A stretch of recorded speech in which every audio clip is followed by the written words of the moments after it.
Et pour nous aider à parler d'amour, nous allons nous appuyer sur 4 parties de la Bible.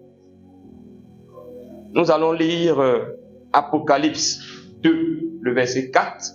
Je vous laisse prendre note d'abord. Apocalypse 2, le verset 4. Apocalypse 2, le verset 4.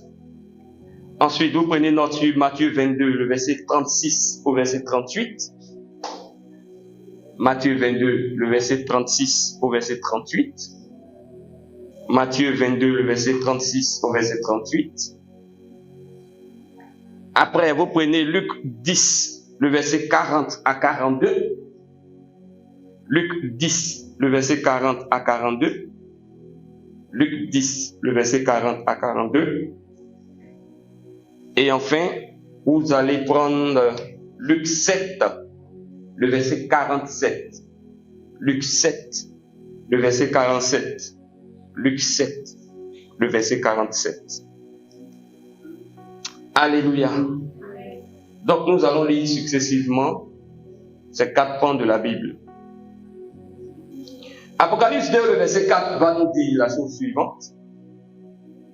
Mais ce que j'ai contre toi, c'est que tu as abandonné ton premier amour. Alléluia. Mais ce que j'ai contre toi, c'est que tu as abandonné ton premier amour. C'est Dieu qui parlait à l'ange de l'église d'Éphèse, aux enfants de Dieu que nous sommes, à l'église de Dieu. Il dit ce qu'il a contre l'église de Dieu, c'est que son église a abandonné son premier amour. Matthieu 22, le verset 36 au verset 38 nous dit: Maître, quel est le plus grand commandement de la loi? Jésus lui répondit: Tu aimeras le Seigneur ton Dieu de tout ton cœur, de toute ton âme et de toute ta pensée. C'est le premier et le plus grand commandement. Donc, un homme s'est approché de Christ. C'est même pas un homme banal. C'est un scribe. Donc, c'est un docteur de la loi. Quelqu'un qui maîtrisait la parole de Dieu. Il maîtrisait toute la parole de Dieu, mais il ne comprenait pas bien le fondement de la parole de Dieu. Donc, il voulait bien faire. Il s'approche de Dieu pour dire: Seigneur, j'ai lu dans la Bible que voilà ce qu'il faut faire pour être agréable à toi. Mais dans tout cela, quel est le plus grand?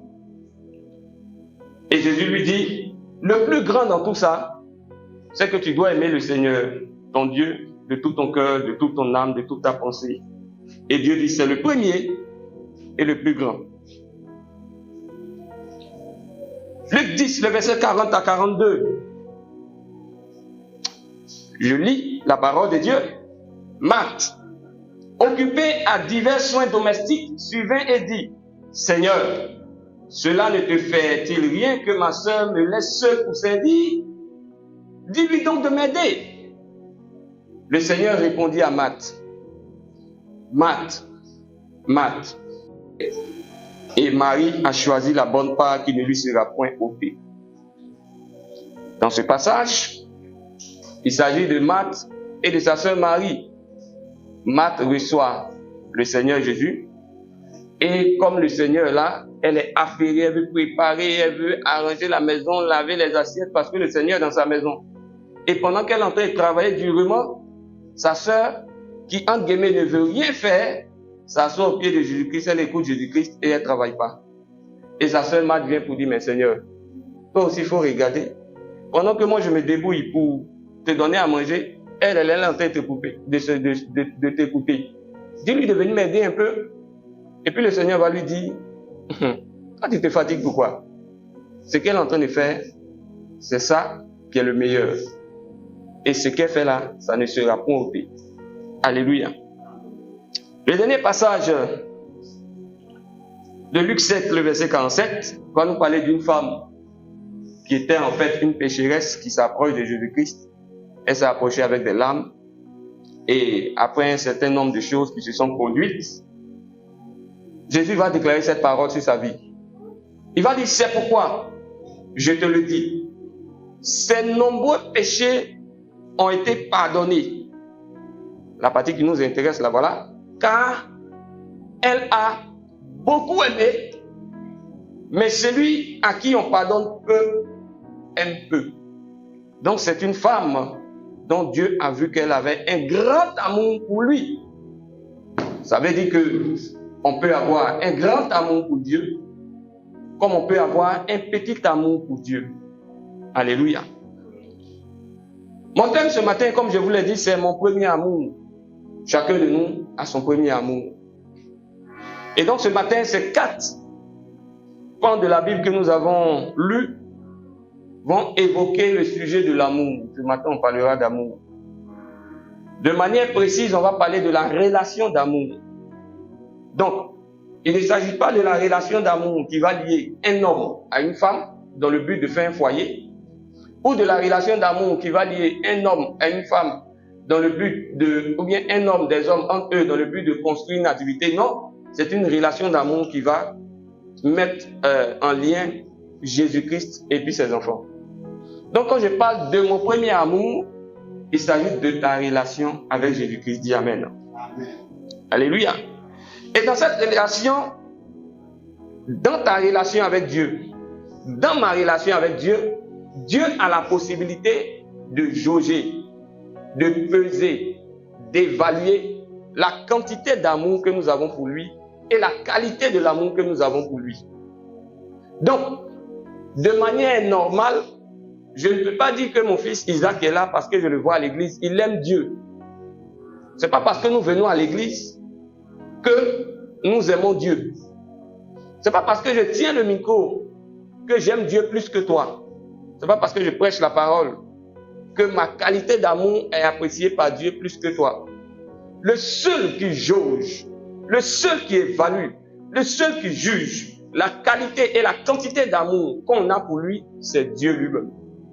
Alléluia. C'est la raison pour laquelle il se trouve auprès d'une femme pécheresse. Je vous l'ai lu tout à l'heure dans le livre de Luc 7, le verset 47. Et il va donner la parole suivante. Il va dire, cette femme que vous voyez, elle est en train de pleurer. Elle est en train de gémir. Mais moi, je vous dis que cette femme-là, elle m'a beaucoup aimé. Vous-même, Simon, qui m'avez reçu dans votre maison, vous ne m'avez pas aimé comme elle m'a aimé. Donc, Jésus-Christ connaissait la quantité d'amour qui était dans cette femme et il connaissait la quantité d'amour qui était en Simon. Donc, je veux aussi te dire que Dieu connaît la quantité d'amour qui est en toi. Dieu connaît la quantité d'amour qui est en moi. Dieu connaît la qualité de ton amour pour lui. Dieu connaît la qualité de mon amour pour lui. Pareil pour tous ceux aujourd'hui qui sont dans les assemblées, qui sont en train de louer, qui sont en train de chanter, qui sont en train de prêcher. Dieu sait qu'il l'aime, Dieu sait qu'il ne l'aime pas. Et Dieu sait qu'il l'aime beaucoup, Dieu sait qu'il l'aime peu. Alléluia. Et il reprend encore cette réalité dans le livre d'Apocalypse 2. Et il va parler à l'ange de l'église d'Éphèse et il va lui dire la chose suivante. Il va lui dire, moi je te connais, mais tel que je te vois, tu as abandonné ton premier amour. Donc, on le voyait en train de se mouvoir, en train de reconnaître un certain nombre de choses, je reviendrai là-dessus tout à l'heure. Mais quand Dieu a évalué son amour, Dieu dit que son amour a chuté. Quand Dieu a évalué son amour, Dieu a vu que son amour n'est plus le même. Quand Dieu a quantifié son amour, Dieu a vu que son amour est devenu insuffisant. C'est pourquoi Dieu lui a dit, tu as abandonné ton premier amour. Alléluia. Pour des personnes qui aiment Dieu, comment se fait-il qu'aujourd'hui, un enfant de Dieu peut perdre son premier amour? Comment on peut expliquer cela? Comment expliquer qu'au fur et à mesure, au lieu qu'on devienne meilleur dans la maison de Dieu, on devienne pire? Comment expliquer le fait que, au lieu que notre amour pour Dieu grandisse, notre amour pour Dieu est en train de diminuer? Comment expliquer cela? Et comment comprendre? Je vais essayer de vous montrer aussi comment voir de manière progressive comment on perd l'amour pour Dieu. Ça commence par quoi généralement et ça finit par quoi? Et enfin, je vous montrerai par la grâce du Seigneur ce matin comment se repositionner dans l'amour de Dieu. Alléluia. C'est pourquoi je vais déjà commencer par vous parler du premier amour de l'enfant de Dieu. Le premier amour de l'enfant de Dieu. Si tu es un enfant de Dieu, tu as aussi ton premier amour. Et pour nous appuyer sur ce thème, nous allons lire ensemble la Bible dans le livre de Luc 8, le verset 5 à 8. Dans le livre de Luc 8, le verset 5 à 8, c'est l'histoire de la parabole du semeur. La Bible nous dit qu'un semeur sortit pour semer sa semence. Comme il semait, une partie de la semence tomba le long du chemin. Dis avec moi, le long du chemin. Elle fut foulée aux pieds et les oiseaux du ciel la mangèrent. Une autre partie tomba sur le roc. Dis avec moi, le roc. Quand elle fut levée, elle sécha parce qu'elle n'avait point d'humidité. Une autre partie tomba au milieu des épines. Dis avec moi, au milieu des épines. La Bible dit les épines crurent avec elle et l'étouffèrent. Une autre partie tomba dans la bonne terre. Dis avec moi, dans la bonne terre. Quand elle fut levée, elle donna du fruit au centuple. Après avoir ainsi parlé, Jésus dit à haute voix, que celui qui a des oreilles entende. Alléluia.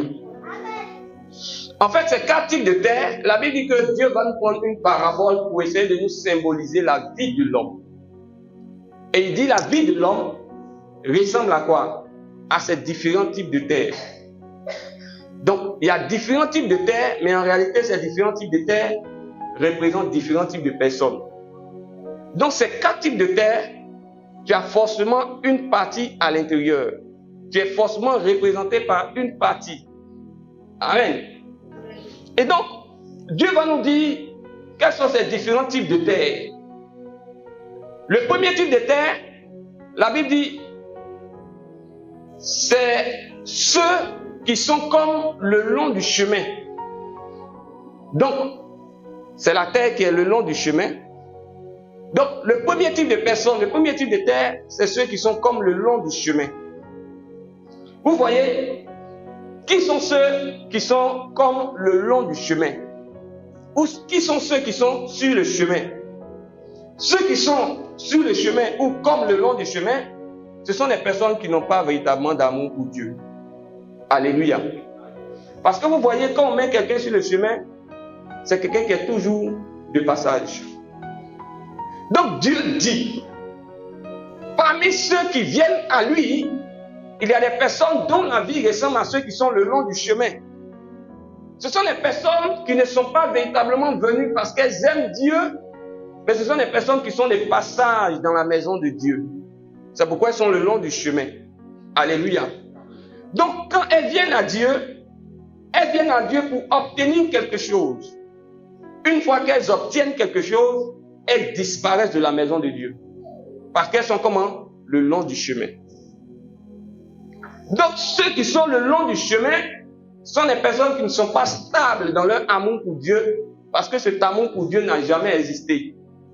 Elles sont prêtes à partir une fois que Dieu leur a donné ce que leur cœur désire. Elles n'ont même pas le temps pour construire une réelle relation d'amour avec Dieu. Et ces personnes jouent le jeu avec Dieu. Quand vous voyez quelqu'un jouer le jeu avec Dieu, il n'aime pas véritablement Dieu, mais il veut montrer à tout le monde qu'il aime Dieu. Il va faire des déclarations publiques. Moi, j'aime Dieu. Mon affaire de Jésus, là, c'est fort. Mais ton affaire de Jésus est fort. C'est pas à nous que tu dois dire ça. C'est Dieu qui va témoigner. Et on saura à la fin qui est chrétien, qui n'est pas chrétien, lorsque Jésus-Christ reviendra pour enlever son église. Donc, tant que tu n'as pas encore été enlevé, mon ami, ferme ta bouche. Apprends. Le grand Moïse, il n'est pas entré à Canaan. Apprends. Le grand Judas, qui a travaillé avec Jésus-Christ, il s'est pendu après. Apprends et marche dans l'humilité. Il ne faut pas te dire que ta relation chrétienne est supérieure à la relation des autres. Alléluia. Il ne faut pas faire de déclarations publiques. Laisse Dieu confirmer qui tu es. Alléluia. Donc ceux qui sont le long du chemin, ce sont des personnes qui n'ont pas d'amour pour Dieu. Elles sont des passages et elles ne veulent pas construire de relation avec Jésus-Christ. Mais on peut les voir à l'église. Donc, dans la Bible, parmi ceux qui n'ont pas véritablement d'amour pour Dieu. On a l'exemple d'Hérode. Dans le livre de Matthieu 2, le verset 7 à 8, la Bible va nous parler d'un roi qui s'appelle le roi Hérode. Le roi Hérode apprend que Jésus-Christ est né. Et les mages viennent pour dire, allons, on va adorer Jésus-Christ. Le roi Hérode ne voulait pas adorer Jésus-Christ. Il voulait tuer Jésus-Christ. Alors, pour ne pas dire à tout le monde qu'il veut tuer Jésus-Christ, il va faire semblant de dire, moi aussi je veux aller l'adorer. Amen. Mais dans son moi aussi je veux aller l'adorer, il sait en lui-même qu'il a un autre objectif. Il sait en lui-même que son cœur n'est pas porté sur Jésus-Christ. Il a une autre manière de voir. Il a un autre projet derrière son « allons adorer ». C'est comme ça, souvent, quand vous venez à l'église, vous voyez d'autres personnes qui disent « moi aussi, je m'en vais adorer. Moi, je m'en vais à la prière. Moi, je m'en vais chercher Dieu. » Dans le fond, souvent, ce n'est pas parce qu'elles aiment Dieu. Elles ont d'autres objectifs. Mais je sais que ce n'est pas ta part ce matin, dis Amen. Je sais que ce n'est pas ton partage ce matin, dis Amen. Et donc, ceux qui sont le long du chemin, comme Hérode, veulent adorer Dieu, mais ils n'aiment pas Dieu. Donc, ils ne vont pas adorer Dieu. Une fois que leur objectif est atteint, ils disparaissent. Le deuxième type de terre que Dieu nous présente, dans le livre de Luc 8, la Bible dit qu'une autre partie tomba sur le roc. Donc, ce type de terre renvoie aussi à un type de personne. Ce sont ceux que j'ai appelés ceux qui sont comme le roc ou la pierre. Donc, il y a ceux qui sont de passage, qui ne peuvent pas construire une véritable relation d'amour avec Dieu, mais il y a ceux aussi qui sont comme le roc. Le roc, c'est une pierre. Le roc, c'est dur. Le roc, c'est compliqué de pénétrer. Donc, ces personnes qui sont comme le roc, ce sont des personnes qui ont un amour superficiel pour Dieu. Alléluia. Elles n'aiment pas Dieu en profondeur. Parce que leur cœur est difficile à pénétrer. Leur cœur est difficile à être imbibé par la parole de Dieu. Leur cœur est dur. Donc, quand elles viennent à l'église, généralement, il leur faut beaucoup de temps avant de s'installer dans une relation d'amour avec Dieu. Ce sont des personnes qui sont dans les églises depuis 20 ans, mais leur vie ne change pas. Leurs cœurs sont durs. Leurs cœurs sont impénétrables à l'amour de Dieu. Donc, elles font semblant d'aimer Dieu. On les voit, tu diras qu'elles aiment Dieu. Mais tout ça, c'est superficiel. Parce que la parole de Dieu n'est pas entrée en profondeur dans leur cœur. Alléluia. Donc, les personnes qui sont comme le roc ou la pierre, ce sont des personnes qui ont un amour superficiel pour Dieu. Leur amour n'est pas véritablement profond pour Dieu. Parce que leur cœur est dur.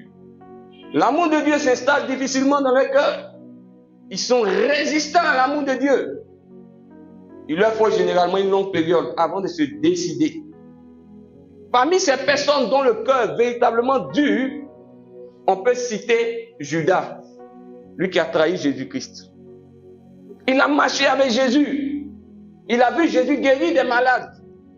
Il a attrapé l'argent de Jésus.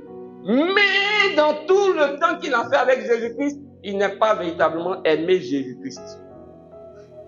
Le résultat, il a trahi Jésus-Christ. Alléluia. Donc, quand tu as un amour superficiel, la parole de Dieu t'est enseignée, mais elle ne rentre pas en profondeur de ton cœur. Elle reste à la surface. Tu peux être là, tu peux même occuper des responsabilités, mais ta vie, ton amour pour Dieu n'évolue pas. Ton amour pour Dieu par la qualité de ton service à l'église. On jauge ton amour pour Dieu par la qualité de ta relation avec Dieu. Et le seul qui peut juger, qui peut jauger cette qualité de relation avec lui, c'est Jésus-Christ seul. Alléluia. Donc certaines personnes ont le cœur dur. Donc leur amour est superficiel. Donc l'amour de Judas était superficiel. La Bible nous dit encore qu'il y a un troisième type. Il dit une autre partie tomba au milieu des épines.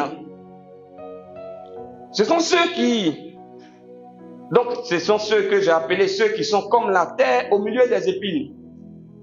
Donc, ceux qui sont ici reconnus comme étant la terre au milieu des épines, c'est ceux qui ont un amour circonstanciel pour Dieu.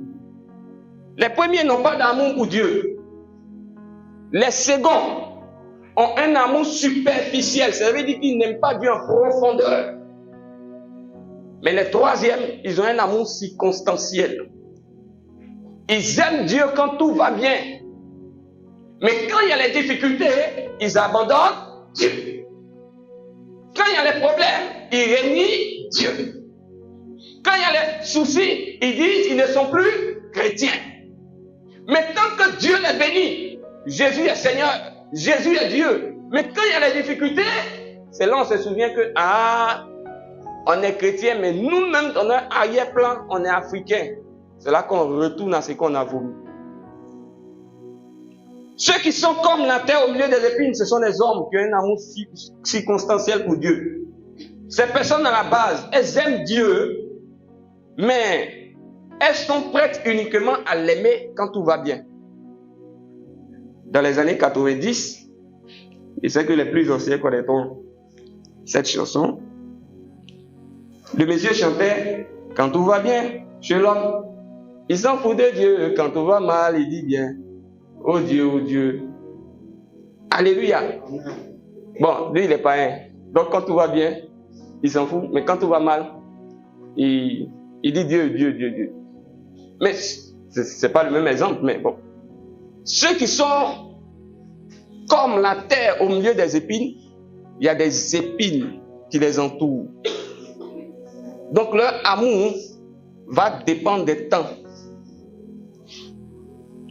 À la base, ils aiment Dieu, mais c'est seulement dans les bons moments. Donc, quand les difficultés arrivent, leur amour pour Dieu ne tient plus. Leur amour pour Dieu ne peut résister aux épreuves. Nous allons lire le livre de 2 Timothée 4, le verset 10. Un frère ou une sœur prépare le livre de 2 Timothée 4, le verset 10. Et un autre frère ou une autre sœur prépare le livre de Job 2, le verset 9. Donc 2 Timothée 4, le verset 10 et Job 2, le verset 9. Donc les personnes qui ont un amour circonstanciel pour Dieu sont comme le frère Démas dans la Bible de 2 Timothée 4, le verset 10 et la femme de Job dans la Bible, dans le livre de Job 2, le verset 9. 2 Timothée 4, le verset 10 dit quoi? Car Démas m'a abandonné. Démas m'a abandonné. Par amour. Pour le siècle présent. Pour le siècle présent. Amen, papa. Merci beaucoup, papa. Il dit car Démas m'a quoi? Abandonné. Par amour pour le siècle présent. Démas marchait avec Paul. Mais ne marche pas avec Paul qui veut. Il a marché avec Paul. Quand les difficultés se sont présentées, Démas s'est cherché. Alléluia. Il dit, mais il y a fruit à côté là-bas. Pourquoi moi j'ai laissé fruit à côté là-bas et puis moi j'ai continué à souffrir avec toi? Parce que son amour pour Dieu était circonstanciel. À la première difficulté, il a abandonné Paul. Il y a aussi la femme de Job. Job 2, le verset 9. Sa femme lui dit, donc la femme de Job dit à Job, pendant qu'il est en train de traverser des moments difficiles, vas-y. Mais toi, affaire de Dieu là, tu es encore dedans. Tu vois les difficultés dans lesquelles nous sommes. Tu vois les problèmes dans lesquels nous sommes. Et toi qui persévères dans l'affaire de Dieu. Continue, frère. Et elle va lui dire, maudit Dieu et meurt. Elle ne lui dit pas, maudissons Dieu et mourons. Mais elle dit, maudit Dieu et toi seul meurs. Parce qu'elle voyait les amis de Job qui venaient consoler Job. Elle disait, prendre un parmi eux pour le marier. Alléluia. Alléluia. Donc l'amour circonstanciel, c'est un amour qui va tenir compte uniquement des bons moments. Mais dans les mauvais moments, on abandonne Dieu. Tu peux lire la suite, frère. Le verset 10. Mais Job lui dit. Job va dire à sa femme. Tu tiens le langage d'une folle. Tu fais comme une femme insensée. Nous acceptons le bien. Donc quand tout va bien, on loue Dieu, on accepte. Vas-y. Nous acceptons le bien à part de Dieu. Oui. Ah, donc quand les choses ne vont pas bien, on n'a qu'à abandonner Dieu. Non, ne fais pas ça, ma femme. Alléluia. Merci, c'est bon mon frère. Amen. Donc cet amour circonstanciel, il va tenir compte des bons moments. Mais dans les mauvais moments, il disparaît. Quel amour as-tu pour Dieu? On a parlé de ceux qui n'ont pas d'amour pour Dieu. Je prie que ce ne soit pas ton partage. Dis Amen. On a parlé de ceux qui ont un amour superficiel pour Dieu. Je prie que ce ne soit pas ton partage. Dis Amen. Amen. On a parlé de ceux qui ont un amour circonstanciel pour Dieu. Je prie que ce ne soit pas ton partage. Dis Amen. Mais si tu n'es pas dans les trois, et c'est ma prière que tu ne sois pas dans les trois, tu dois te retrouver dans quel type d'amour? Tu dois te retrouver dans le groupe de ceux qui sont identifiés comme étant la bonne terre. Dis avec moi, je suis la bonne terre. Donc, ce sont des personnes qui ont un amour véritable pour Dieu. Qui ont un amour véritable pour Dieu. Ces personnes aiment Dieu en vérité. Elles ne l'aiment pas parce que Dieu leur donne. Elles ne l'aiment pas parce que Dieu ne leur donne pas. Elles l'aiment parce qu'il est Dieu. Alléluia. Leur amour pour Dieu ne dépend pas de ce qu'elles peuvent avoir pour Dieu ou de Dieu, mais leur amour de Dieu est simplement lié au fait qu'il est Dieu. Tu es Dieu et je t'aime. Un point, c'est tout. Est-ce qu'aujourd'hui nous trouvons ce genre de chrétiens? Des chrétiens qui vont aimer Dieu sans attendre quelque chose en retour de Dieu. Écoutez-moi mes frères et mes sœurs. Il y a des personnes qui pensaient que ma vie était liée à un poste de pasteur. Ces personnes n'ont rien compris. Si j'arrête de louer Dieu parce que quelqu'un décide que je ne sois plus pasteur, c'est que je n'ai jamais aimé Dieu. Mon amour pour Dieu ne dépend pas des titres que j'ai. Mon amour pour Dieu ne dépend pas de ce que j'ai comme argent. Ça ne m'intéresse pas. Ma femme est témoin. Toutes les difficultés que nous avons traversées, elle sait. Mon amour pour Dieu dépend uniquement du fait qu'il est Dieu. Un jour, je vais rendre compte devant lui. Donc, à la rigueur, tout ce qui est externe, tout ce qui est accessoire, ça ne peut pas augmenter mon amour pour Dieu ou ça ne peut pas diminuer mon amour pour Dieu. Il y a des personnes, quand ils ont juste un petit poste, ils les trempent comme ça. On leur fait des promesses de poste, ils trempent comme ça. Ils oublient l'essentiel. Frère, ton amour pour Dieu doit être véritable. Dis Amen. Amen. Tu dois l'aimer parce qu'il est Dieu. Dis avec moi au nom de Jésus. Ce matin, je prends l'engagement d'aimer Dieu. Non à cause de tout ce qu'il me donne, mais parce qu'il est Dieu. Je m'engage. Amen. Quand vous voyez quelqu'un aimer Dieu en vérité, c'est une personne qui en fait, sans le savoir, est en train d'accomplir le plus grand des commandements. Quand tu aimes Dieu véritablement, tu accomplis le plus grand des commandements. J'en ai parlé en introduction. Ce plus grand des commandements, il est tiré du livre de Matthieu 22, le verset 36 au verset 38. Et je l'ai déjà lu, et nous allons le relire. Un scribe va s'approcher de Dieu et il va lui demander la chose suivante. Maître, quel est le plus grand des commandements? Et Jésus va lui dire, tu aimeras le Seigneur ton Dieu de tout ton cœur, de toute ton âme, de toute ta pensée. C'est le premier et le plus grand commandement. Dans ce passage, deux mots sont importants. Le mot aimer et le mot tout. Des personnes qui aiment Dieu en vérité sont des personnes qui aiment Dieu dans toute leur personnalité. Ils n'aiment pas Dieu, elles n'aiment pas Dieu en partie, ou bien elles n'aiment pas Dieu à moitié. Elles aiment Dieu en tout. Et la Bible dit, ce commandement-là, il va porter sur trois choses importantes. Ton cœur, ton âme et ta pensée. Donc, aimer Dieu en tout, c'est d'abord aimer Dieu dans tout ton cœur. Tu peux aimer Dieu dans tout ton cœur et ne pas aimer Dieu dans toute ton âme. Tu n'as pas aimé Dieu en tout. Tu peux aimer Dieu dans toute ton âme et ne pas aimer Dieu dans toute ta pensée. Tu n'as pas aimé Dieu en tout. Il dit tout ton cœur, toute ta pensée et toute ton âme. Mais à quoi Dieu fait-il allusion lorsqu'il dit d'aimer Dieu de tout ton cœur? aimer Dieu de tout ton cœur, quand il parle du cœur, il est en train de parler de tes sentiments, de tes émotions. Alléluia. Parce que le cœur, c'est le siège des émotions. Donc Dieu dit quoi? Que tous tes sentiments, que tout ce que tu ressens, soit ce que Dieu ressent. Aimer Dieu de tout son cœur, c'est aimer Dieu selon le battement du cœur de Dieu. Ça veut dire quoi? Quand Dieu est content, tu dois être comment? Content. Amen. Quand Dieu est heureux, tu dois être comment? Heureux. Quand Dieu est triste, tu dois être comment? Triste. Mais quand Dieu est triste, que toi tu es en joie, ton cœur n'est pas uni au cœur de Dieu. Amen. Donc, aimer Dieu de tout son cœur, c'est aimer Dieu avec tous ses sentiments. Écoutez-moi, mes frères et mes sœurs.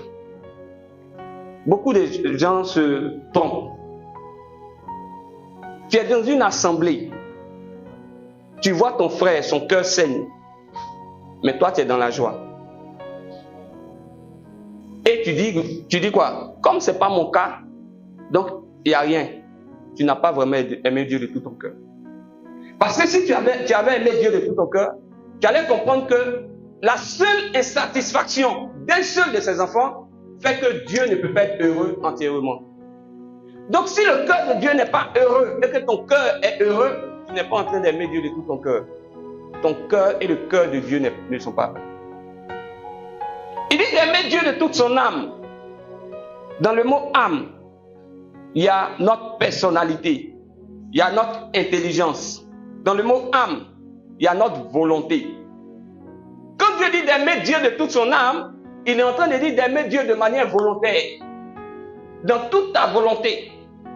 Est-ce que toute ta volonté est concentrée sur Dieu? Il y a des personnes qui aiment Dieu, on a l'impression qu'on est obligé de les forcer à aimer Dieu. Celui qui aime Dieu de toute son âme, c'est volontairement qu'il aime Dieu. On ne lui demande pas pardon pour venir à l'église. On ne lui demande pas pardon pour lui enseigner la parole. Mais volontairement, il a compris que sa vie dépend de Jésus-Christ et il se donne volontairement à Dieu. Il se donne à Dieu en toute conscience. Ça, c'est l'âme. Il se donne à Dieu selon toute son intelligence. Aimer Dieu de toute sa pensée, c'est aimer Dieu de toute sa force, son énergie, ses capacités. Tout ce que Dieu met en nous comme mouvement, il doit être dédié à Dieu. Donc Dieu dit quoi?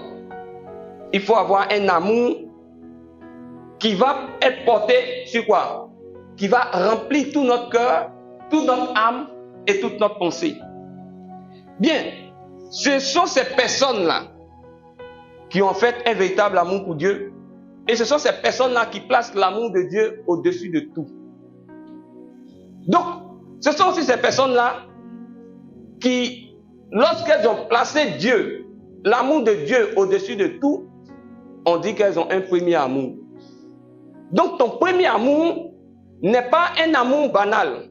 C'est l'amour que tu mets au-dessus de tout dans ta vie. Ton premier amour, c'est l'amour que tu priorises. Ton premier amour, c'est l'amour qui occupe la première place. Et donc, Jésus-Christ est ton premier amour. Il est censé occuper la première place dans quoi? Dans ta vie. Si Jésus-Christ n'occupe pas la première place de ta vie, c'est que tu as abandonné ton premier amour. Donc, tu peux aimer Dieu véritablement, mais il peut arriver à certains moments que l'amour d'autres choses rentre dans ton cœur à la place de Dieu. C'est de ce genre de personnes que Dieu parle. Dieu dit qu'elles ont perdu leur premier amour. Elles n'inscrivent pas l'amour de Dieu dans leur priorité. Elles ne donnent pas la première place à Dieu. Laissez-moi vous dire quelque chose, mes frères et mes sœurs. Notre Dieu s'appelle l'alpha et l'oméga. Il est le commencement et la fin. Il est le premier et le dernier. Donc quand Dieu, tu ne lui donnes pas la première place, sans le savoir, tu lui donnes quelle place? La dernière place. Donc beaucoup sont dans les assemblées, mais Jésus-Christ n'est plus leur priorité. Il n'est plus leur premier amour. Ils ont abandonné leur premier amour. Parce qu'ils ne l'aiment plus de tout leur cœur, de toute leur âme et de toute leur force. Comment on arrive à perdre le premier amour? Généralement, quand quelqu'un aime Dieu, il commence généralement bien. Dans les débuts, il est chaud. Alléluia. Dans les débuts de sa relation, il est chaud avec Dieu. Prière n'est pas prière. Oh Dieu, sans toi je ne peux rien. Oh Seigneur, ma vie dépend de toi. Dans les débuts, généralement tout va bien. Tout est propre. Et puis à un certain moment donné, l'amour commence à être dilué. Et puis peu à peu, Jésus-Christ n'est plus à la première place, mais Jésus-Christ est à la dernière place. C'est pourquoi il fait ce constat dans le livre d'Apocalypse 2, le verset 1 à 5. Et il parle. C'est une interpellation. Il dit, écris à l'ange de l'Éphèse et dis-lui, voici ce que dit celui qui tient les 7 étoiles dans sa main. Un jour viendra où je vais expliquer toute cette description de l'Apocalypse. Celui qui marche au milieu des 7 chandeliers d'or. Dieu dit, je connais tes œuvres. Je connais ton travail. Donc Dieu connaît tes œuvres. Dieu connaît ton travail. Il dit, je connais ta persévérance. Il dit encore, je sais que tu ne peux supporter les méchants. Donc il sait ce que tu fais. Il sait quelles sont les œuvres que tu pratiques. Il sait que dans ton cœur, tu ne peux pas accepter qu'il y ait de la méchanceté autour de toi. Tu ne peux supporter les méchants. Il dit, tout ça c'est bien. Il continue, il dit, je sais que tu as éprouvé ceux qui se disent apôtres et ils ne le sont pas. La vie ne dépend pas des titres qu'on porte.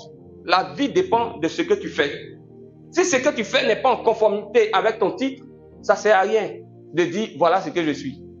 Il dit, ceux qui disent qu'ils sont apôtres et ne le sont pas. Et il continue, il dit, et que tu les as trouvés menteurs, que tu as de la persévérance, que tu as souffert à cause de mon nom, et que tu ne t'es point lassé. Donc, Dieu trouve une église qui travaille, qui est dans les œuvres, qui ne marche pas dans le mal, qui a le discernement, qui est véritablement enfant de Dieu, qui n'est pas enfant de Dieu. Je pensais que Dieu allait m'arrêter là, Dieu allait s'arrêter là, et puis Dieu met un mais. Ce que j'ai contre toi, c'est que tu as abandonné ton premier amour. Et puis Dieu dit, souviens-toi d'où tu es tombé, et pratique tes premières œuvres. Il dit, pratique tes premières œuvres. Mais, quand Dieu dit, je connais tes œuvres, il parlait de quelle œuvre alors? Quand Dieu dit, je connais ton travail, il parlait de quelle œuvre alors? Quand Dieu dit, je sais que tu n'aimes pas les méchants, attends, donc tout ça ne comptait pas? Dieu dit non, hein. Ça compte, mais le plus important de tout ça, ce sont tes premières œuvres. J'ai compris que il y a ce que Dieu va qualifier d'œuvres secondaires et ce que Dieu va qualifier d'œuvres primaires, d'œuvres prioritaires. Et il rajoute, il dit, pratique tes premières œuvres, sinon je viendrai et j'ôterai ton chandelier à sa place, de sa place. Ôter son chandelier de sa place, vous gardez ça très bien parce qu'on reviendra tout à l'heure là-dessus, à moins que tu ne te répandes. Donc mes frères et mes sœurs, tu peux prêcher la parole, comme je suis en train de prêcher ce matin, et puis Dieu va dire, mon petit, je connais ton travail, je connais tout ce que tu fais à l'église, mais tu as abandonné tes premières œuvres. Tu peux donner tes offrandes, et puis Dieu va dire, mon petit, tu as abandonné tes premières œuvres. Mais quelles sont ces premières œuvres? Il faut comprendre par là que le premier amour que nous avons pour Dieu, il y a des œuvres qui accompagnent ce premier amour. Il y a des œuvres, lorsqu'on les fait, on n'a pas forcément besoin d'être dans le premier amour pour les faire. Quand vous voyez quelqu'un venir faire une offrande à l'église, ce n'est pas parce que forcément il aime Dieu. Peut-être qu'il a la foi, simplement. Quand vous voyez quelqu'un venir à l'église tous les jours, ce n'est pas forcément parce qu'il aime Dieu. Peut-être qu'il y a une chérie coco qu'il est en train de chercher. Alléluia. Donc, ça, ce sont des œuvres secondaires. Et aujourd'hui, on met l'accent là-dessus. Or, on devait mettre l'accent sur les œuvres prioritaires. Donc, Dieu dit, il y a des premières œuvres qui sont rattachées à ton premier amour. Est-ce que tu comprends cela avec moi? Est-ce que tu es avec moi ce matin? Amen. Si tu es avec moi, dis Amen. Amen. Alléluia. Donc, on peut pratiquer de bonnes œuvres, persévérer dans le bien, avoir du discernement, mais abandonner son premier amour. Ce n'est pas ce que nous voyons qui détermine notre premier amour, mais c'est ce que Dieu voit. Alléluia. Amen. C'est la raison pour laquelle Dieu va associer le premier amour à des œuvres qu'il appelle les premières œuvres. Donc ces premières œuvres sont des œuvres prioritaires quand on aime Dieu. Quand tu aimes Dieu, véritablement, il y a des choses que tu as fait en priorité. Quand tu aimes Dieu, c'est pas prêcher là qui fait que oui, tu aimes Dieu. C'est pas ça. C'est pas ça. Il y a des choses que tu fais en priorité. Alléluia. Amen. Je vais dire, c'est pas ça seulement, mais il y a des choses que tu fais en priorité. Donc, il faut qu'il y ait une distinction entre les œuvres secondaires et les œuvres primaires que je vais appeler les œuvres prioritaires. Il y a ce qui va relever de la priorité, mais il y a ce qui va être subsidiaire, ce qui va être secondaire. Alléluia. Amen. Donc, il y a les œuvres primaires et il y a les œuvres secondaires qu'on initie pas forcément par amour pour Dieu. Donc, pour bien comprendre ce qu'on va appeler œuvres primaires et ce qu'on va appeler œuvres secondaires, nous allons maintenant nous référer à l'histoire de Marthe et de Marie que nous avons lu au départ d'un livre de Luc 10, le verset 38 au verset 42. Luc 10, le verset 38 au verset 42. Luc 10, le verset 38 au verset 42. Alléluia. Vas-y, ma soeur. Comme Jésus était en chemin avec ses disciples, il entra dans un village et une femme nommée Marthe. Donc, comme Jésus était en chemin avec ses disciples, il entrait dans un village et une femme nommée Marthe l'a reçu dans sa maison. Continue, ma soeur. Elle avait une sœur Donc, elle avait une sœur nommée Marie, nommée Marie. qui s'était assise au pied du Seigneur. Elle s'est assise au pied du Seigneur Écoutait sa parole. et elle écoutait sa parole. L'autre était occupé dans la cuisine, l'autre était auprès de Dieu. Alléluia. L'autre travaillait pour Dieu, l'autre était dans l'intimité de Dieu. Alléluia. Continue. Marthe occupée à divers soins, Donc, elle était occupée à divers soins. suivait et dit, Elle a commencé à suivre et dit, Seigneur, Seigneur, cela ne te fait-il prier Ça- ma sœur? ça te fait rien que... Ma sœur me laisse Oui. servir. Elle me laisse seule en train de servir. Les œuvres secondaires, ce sont les œuvres qui sont rattachées au service dans la maison de Dieu. Servir Dieu n'est pas l'œuvre prioritaire d'un enfant de Dieu. Servir Dieu, c'est quoi? Prêcher. Servir Dieu, c'est quoi? Faire les annonces. Servir Dieu, c'est quoi? Chanter. Servir Dieu, c'est quoi? Travailler dans la maison de Dieu. Ça, ce sont des œuvres, mais ces œuvres sont secondaires. Mais les œuvres qui sont prioritaires et qui concernent le premier amour que nous avons pour Dieu, ce sont les œuvres que vont pratiquer Marie. Quelles sont ces œuvres? Marie était auprès de Dieu. C'est l'intimité avec Dieu. Les œuvres prioritaires, ce n'est pas le service pour Dieu. Les œuvres prioritaires, c'est l'intimité avec Dieu. Alléluia. Donc, ceux qui ont perdu, ceux qui ont abandonné leur premier amour, ce sont ceux qui se sont relâchés dans leur intimité avec Dieu.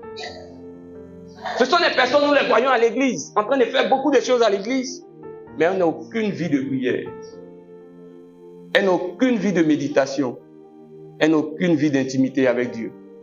Elles ont mis l'accent sur le service de Dieu. Servir Dieu, servir Dieu, servir Dieu passe maintenant au-dessus d'avoir une bonne intimité avec Dieu.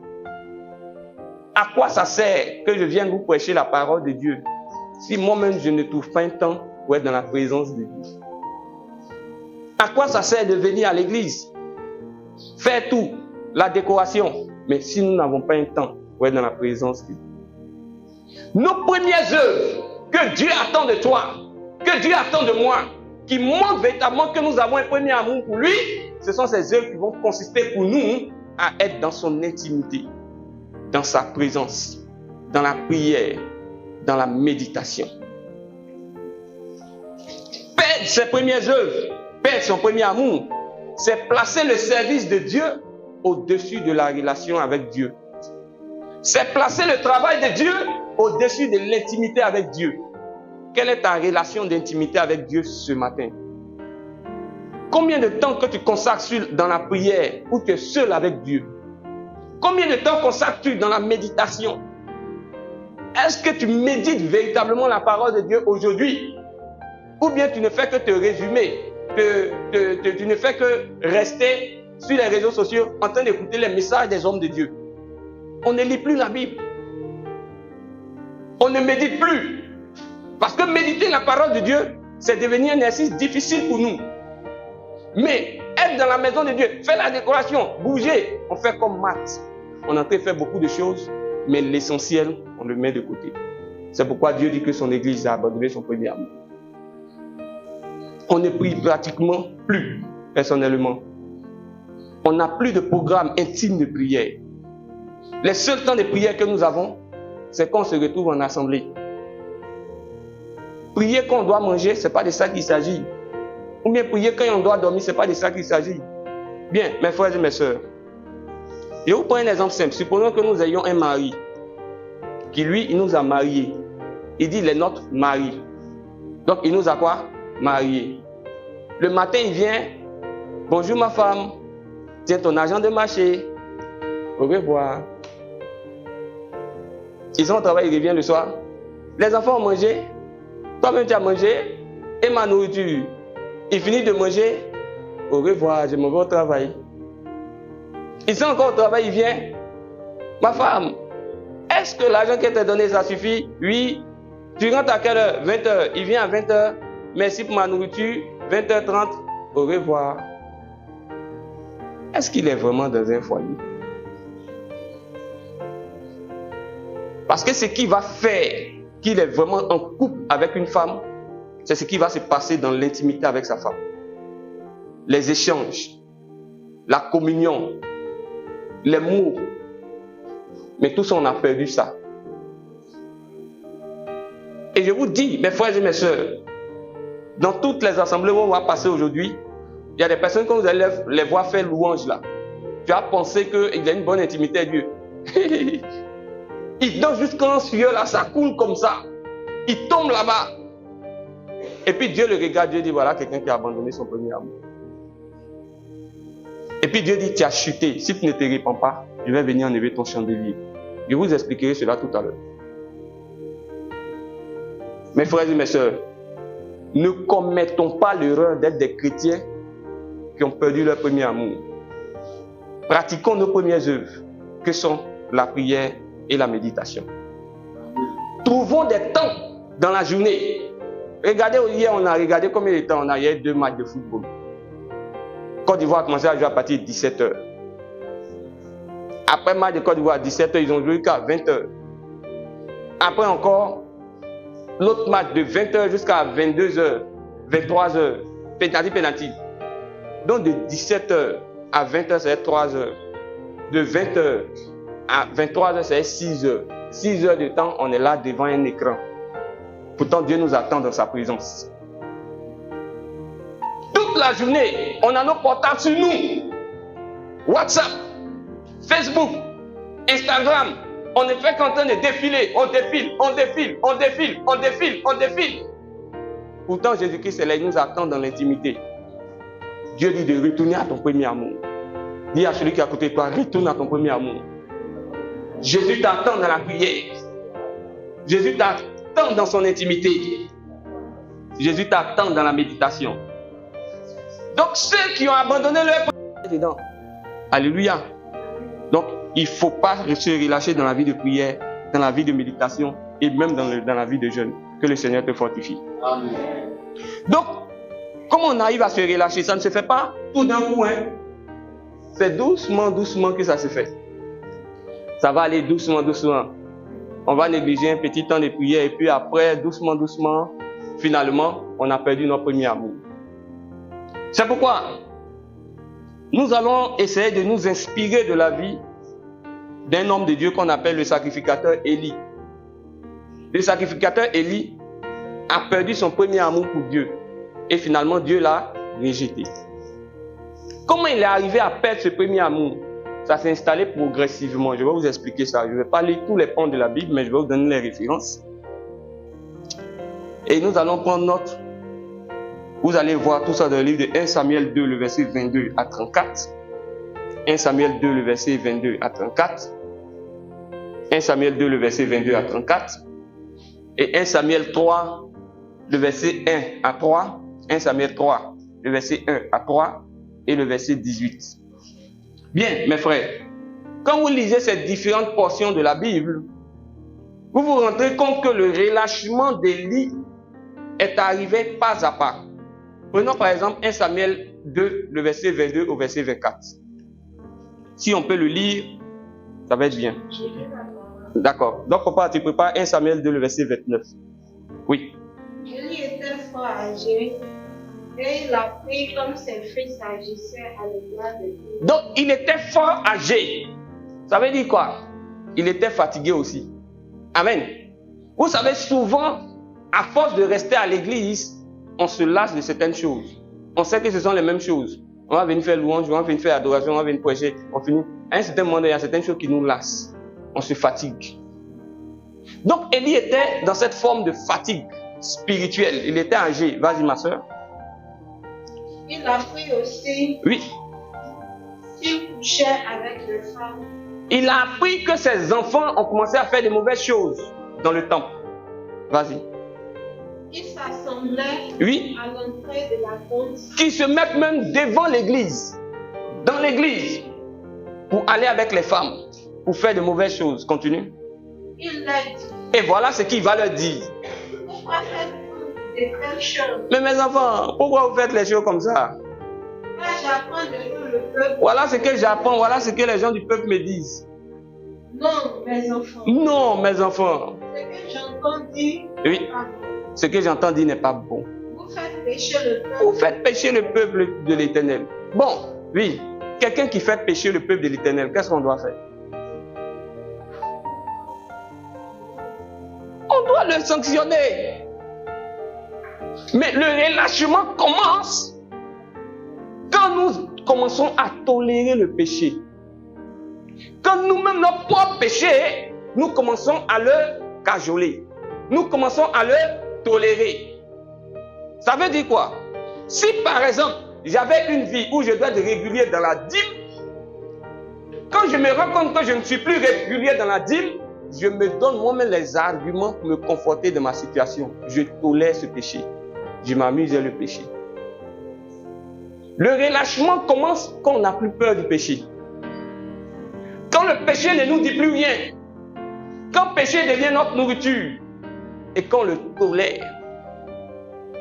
On voit des gens qui sont en train de faire du mal. Mais on dit absolument rien. Et on est dedans. On devient des grands conseillers. Mais ça ne nous dit pratiquement rien. Donc mes frères, si vous ne voulez pas abandonner votre premier amour, le premier conseil que je vous donne, ne tolérez jamais le péché et principalement vous-même vos propres péchés. Si tu tolères ta vie de péché, il y a de fortes chances que tu abandonnes Dieu. Ça veut dire que quand tu vas commencer à prendre des distances avec Dieu, toi-même tu ne te rendras pas compte que ça ne plaît pas à Dieu. Donc, une tolérance à l'égard du péché, ça commence déjà. Tolérance, on commence à s'amuser le péché. Hein? 1 Samuel 2, le verset 29. Oui. Pourquoi foulez-vous Oui. aux pieds mes sacrifices et mes offrandes? Pourquoi foulez-vous aux pieds mes sacrifices et mes offrandes? J'ai ordonné de faire Oui. dans ma demeure. Oui. Et d'où vient-il? Que tu honores tes fils. Que tu honores les hommes plus que moi. Plus que moi. Alléluia. Alléluia. Le relâchement, je vous ai dit, c'est d'abord quoi? On commence à tolérer nous-mêmes nos propres péchés. On n'a plus peur du péché. On joue avec un peu le mensonge. On joue avec un peu l'hypocrisie. On joue avec un peu le péché. On joue avec un peu l'impureté. On s'amuse un peu sur Internet. On regarde des images un peu. Attends, il y a une petite vidéo. Demain, je ne regarde pas. On commence à s'amuser. On ne se répond pas. Et après, qu'est-ce qui se passe? Il peut arriver aussi que quand on rentre dans le... Suivez-moi, laissez-les. Alléluia. Il peut arriver aussi que on commence maintenant à avoir quoi? Un mépris pour l'ordre que Dieu établit. Vous voyez, les offrandes de Dieu, on ne joue pas avec. Quelle était l'attitude des fils d'Élie? Les offrandes, il y a ce que Dieu veut. Un jour viendra, je vous enseignerai dessus. Quand Dieu parle des offrandes, la graisse là, ça doit revenir à Dieu. On doit brûler la graisse sur l'autel. Et c'est la chair qui devait revenir au sacrificateur. Mais les enfants d'Élie, ils n'ont même pas encore enlevé la graisse, ils n'ont même pas encore brûlé la graisse. Ils viennent, ils disent, donnez-nous ça là. Ça veut dire quoi? Ils s'étaient mis quoi? Au-dessus de la volonté de Dieu. Donc ils méprisaient l'ordre que Dieu avait établi. Ils méprisaient la volonté de Dieu. Ils méprisaient tout ce que Dieu avait établi comme règle dans sa maison. Leurs règles passaient au-dessus des règles de Dieu. Frère, ne fais pas passer tes règles au-dessus des règles de Dieu. Nous ne sommes pas dans une assemblée pour enseigner des coutumes humaines. Nous ne sommes pas dans une assemblée pour enseigner des pratiques humaines. Mais nous sommes dans une assemblée pour enseigner la voix de Dieu, la vie de Dieu, les règles de Dieu et les principes de Dieu. Les principes des hommes ne doivent pas passer au-dessus des principes de Dieu. Et quand on commence à mépriser les principes de Dieu, c'est sûr qu'on va abandonner son premier amour. Élie ne s'est pas arrêté là. 1 Samuel 3, le verset 18. Dieu a mandaté des personnes pour parler à Élie, mais il n'a pas écouté. Quand on perd son premier amour, c'est progressif. On rentre à une période où on commence à être insensible à la voix de Dieu. Quand on te parle, tu n'écoutes plus. Dieu mandate des personnes. 1 Samuel 3, le verset 18. Samuel lui raconta tout sans rien lui cacher. Oui. Et lui dit, Et lui dit, c'est l'Éternel. c'est l'Éternel. Il n'a qu'à faire ce qu'il veut. On vient lui dire que ta manière de faire n'est pas bien selon Dieu. Mais il dit quoi? Dieu n'a qu'à faire ce qu'il veut, c'est Dieu. On commence à être insensible quand Dieu nous parle. On ne prend plus à cœur les avertissements. Quand quelqu'un commence à prendre, c'est-à-dire que quand tu as une bonne intimité avec Dieu, là, il y a des choses là, Dieu va te dire ce que tu fais là n'est pas bon. Mais quand tu négliges l'intimité avec Dieu, mes frères et mes sœurs, c'est sûr que tout ce que Dieu va dire, tu ne vas pas écouter. Et comme tu n'écoutes pas ce que Dieu te dit, parce que tu n'as pas de relation, non, Dieu mandate des personnes. Et quand Dieu mandate des personnes, même, ça te dit rien. Ne sois pas insensible à la voix de Dieu. Dis Amen. 1 Samuel 2, verset 29. Une plus grande place accordée aux relations humaines. Quand on se relâche, c'est-à-dire que le premier amour, le perd lorsqu'on met les hommes en premier. D'où vient-il qu'on veut honorer des hommes au lieu d'honorer Dieu? D'où vient-il qu'on veut plaire à des hommes au lieu de plaire à Dieu? D'où vient-il? D'où vient-il qu'on veut faire plaisir à des hommes au lieu de faire plaisir à Dieu? Ça c'est tout où? On enseigne ça où? Jésus-Christ n'aime pas ça. C'est Jésus d'abord. C'est Jésus le premier. C'est Jésus la priorité. Et c'est Jésus qui doit être au-dessus. Alléluia. Amen. Donc, il ne faut pas chercher à plaire aux hommes et à déplaire à Dieu. Il ne faut pas chercher à plaire aux hommes et puis Dieu n'est pas content de toi. C'est pourquoi, frères et sœurs, il ne faut pas travailler pour que Dieu perde la première place dans ta vie. On commence 1 Samuel 3, le verset 1 à 3, on va finir par là. Il nous reste pratiquement quelques minutes pour qu'on aille vite. 1 Samuel 3, verset 1 à 3. Oui, Marthe, tu prépares acte 2, le verset 46. Oui. Le jeune Samuel était au service de l'Éternel. Devant Élie. Il était au service de qui? De l'Éternel devant Élie. Bon, ça c'est un autre mystère. Quand le temps arrive, on parlera. Oui, vas-y. La parole de l'Éternel était rare en ce temps-là. Dieu ne parlait plus, on ne voyait plus rien. Continue.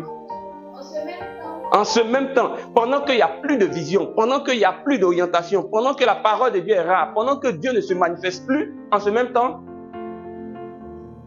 Élie, qui commençait à avoir les yeux. Oui. Eux ne pouvaient plus voir. Oui. Il était couché. Où? À sa place. Attention. Dieu ne parle plus. La puissance de Dieu ne se manifeste plus. Il n'y a plus de témoignage de guérison. Il n'y a plus de témoignage de conversion. Mais Élie était comment? Couché. Ça ne l'intéressait plus. Mais qu'est-ce qui l'intéressait? Il était couché où? à sa place. C'était les positions qui l'intéressaient. Le premier amour se perd quand tu commences à aimer ce que Dieu ne te demande pas d'aimer. Tu commences à aimer les places. Tu commences à aimer les positions. Tu commences à aimer les titres. Tu commences à aimer les honneurs. Ça veut dire que toi, tu n'as plus d'intimité avec Dieu. Parce qu'on n'a pas besoin de titres pour servir Dieu. On n'a pas besoin de grades pour servir Dieu. Dieu dit, allez, partout le monde fait de toutes les nations des quoi? Des disciples. Mais les visions n'intéressaient plus. Il n'y avait plus de puissance de Dieu. Ça n'intéressait pas Élie. Mais Élie était comment couché? Où? À sa place. Faut pas que quelqu'un va prendre ma place.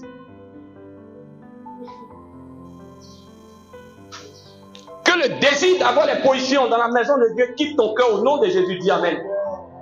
Que le désir d'être positionné quitte ta vie au nom de Jésus.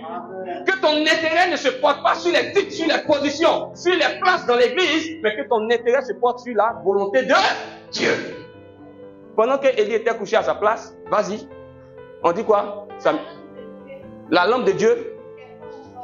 Oui, c'est parce que le temps il est déjà parti. Sinon, je vais vous expliquer la lampe. Oui. Et Samuel était couché. Pendant que Élie était couché à sa place, Samuel était couché où? Il était couché dans le temple de l'Éternel. Dans le temple de l'Éternel. Où? Où était l'âge de Dieu? C'est-à-dire que pendant que Élie il se préoccupait de sa place, de ses positions, de ses titres, Samuel il était couché où? Là où il y a la présence de Dieu, dans l'intimité avec Dieu. Quand tu veux être quelqu'un qui aime Dieu en esprit et en vérité, enlève l'amour des positions de ton cœur. L'amour des titres, sors-le de ta vie. Nous devons être des chrétiens qui marchent, même si nous n'avons rien, même si nous ne pouvons rien, même si nous n'avons pas de titre, nous devons être capables de servir Dieu. Samuel était dans l'intimité avec Dieu. Frère, sœur, le relâchement est arrivé parce qu'il a mis les positions au devant de la relation. Frères et sœurs, notre Dieu nous interpelle et il dit de pratiquer nos premières œuvres. Ces œuvres prioritaires, je vous ai déjà dit, c'est l'intimité de la présence de Dieu. La prière, la méditation. Passons du temps dans la présence de Dieu. Tout le reste, laissons. Concentrons-nous sur Dieu, parce que nous l'aimons. Nous finissons par là, acte 2, le verset 46. Ils étaient chaque jour. Maman, tu es en face d'un enseignant. Quand un enseignant prêche la parole, toutes les virgules, tous les détails ont une taille. C'est pourquoi la Bible dit quoi? De la Bible, il ne disparaîtra pas quoi? Un iota. Le iota, c'est la virgule. C'est-à-dire que Dieu, il écrit la Bible dans la précision. Donc, chaque mot vaut son pesant d'or. Donc, lis pas à pas. Ils étaient comment? Tous. Ils étaient chaque jour. Lundi, mardi, mercredi, jeudi, tous les jours de la semaine. Ils étaient dans quoi? Oui. Assidus. L'assiduité, ça veut dire qu'ils étaient persévérants. Assidus, ça veut dire qu'ils suivaient un programme. Assidus, ça veut dire qu'ils avaient un programme qui s'était défini. Ils le suivaient combien de fois par jour? La Bible dit chaque jour. Tu dois avoir un programme que tu dois te définir par jour. Lundi, tu es dedans. Mardi, tu es dedans. Mercredi, tu es dedans. Jeudi, tu es dedans. Vendredi, tu es dedans. Samedi, tu es dedans. Dimanche, tu es dedans. Tous les jours. Mais c'est quel programme? Vas-y, ma soeur. Ils rompaient le pain. Donc, ils étaient assidus où? Au temple. Ça veut dire dans la présence de Dieu. Ta vie doit être une vie où tu es tous les jours dans la présence de Dieu. Dis Amen. Dans la présence de Dieu, tous les jours. Il n'y a pas un jour que tu dois mettre en avant. Ta vie n'est pas une vie de dimanche. Ta vie est une vie de chrétien de tous les jours. Dans la présence de Dieu. Il faisait quoi? Il rompait le pain. Ça, c'est la communion fraternelle. Continue tous les jours, communion fraternelle. Oui, ça, c'est la communion fraternelle. Et il rompait le pain. Oui. Oui, non, il rompait le pain d'un commun accord dans le temple. Communion fraternelle. Et rompait le pain dans leur maison.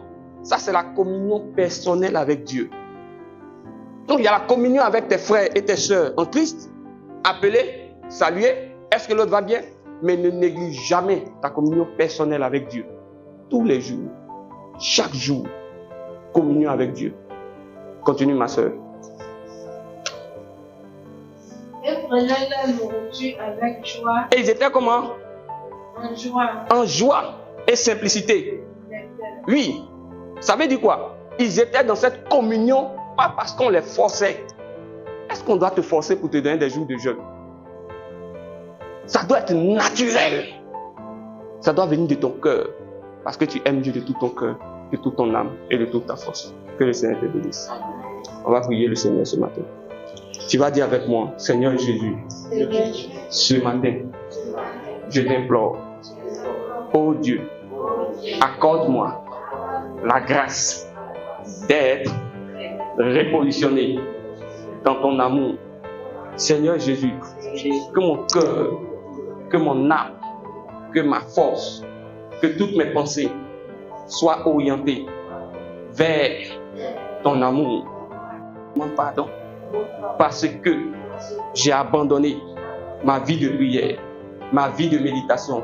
Ce matin, tu m'accordes la grâce de me relever et de repartir à zéro avec toi. Au nom de Jésus. Amen. Que le Seigneur nous bénisse ce matin.